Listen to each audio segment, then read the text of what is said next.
Today I'm going to discuss why babies need to be vaccinated. Not only when they're born, but there's certain vaccinations and schedules that you need to follow as your child gets older. What are the possible complications of your child not having their vaccinations? This is a topic that is very controversial, and to this day people still have different beliefs about it. Today I'm going to discuss the disadvantages of not having your child vaccinated. I have a 2-year-old nephew, and his mom does not believe in any vaccinations.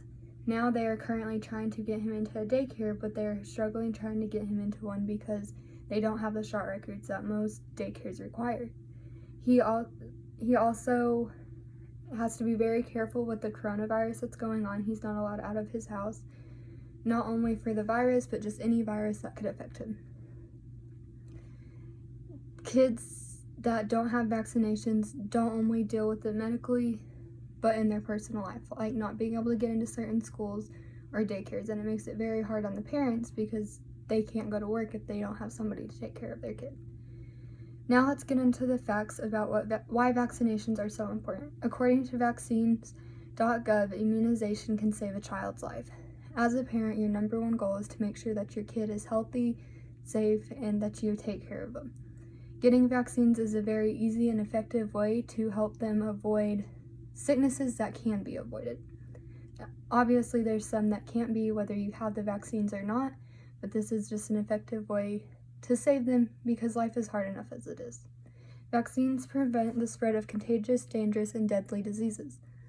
Without getting your child vaccinated, it can put them at risk for things like measles, polio, mumps, chickenpox, whooping cough, HPV, and many others, according to AAFP.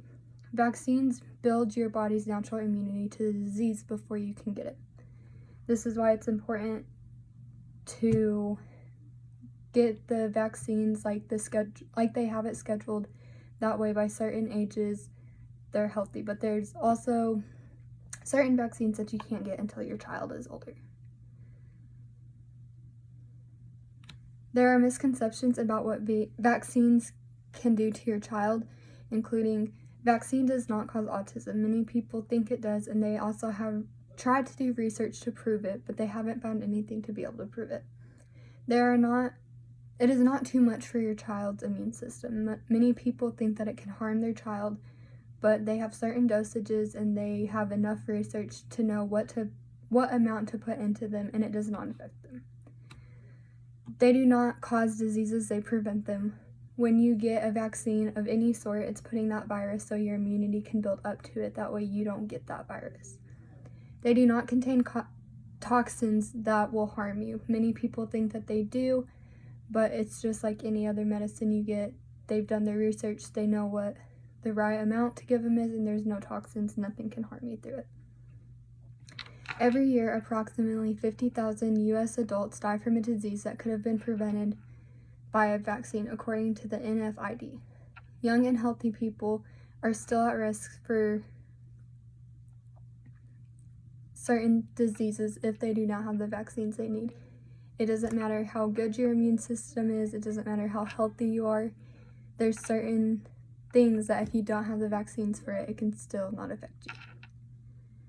When one person in the household gets it, it can also put everybody else at risk in that household. Even if you're older, younger, it puts everybody at risk, and it's just not worth doing that when you know that there's something to do to help it.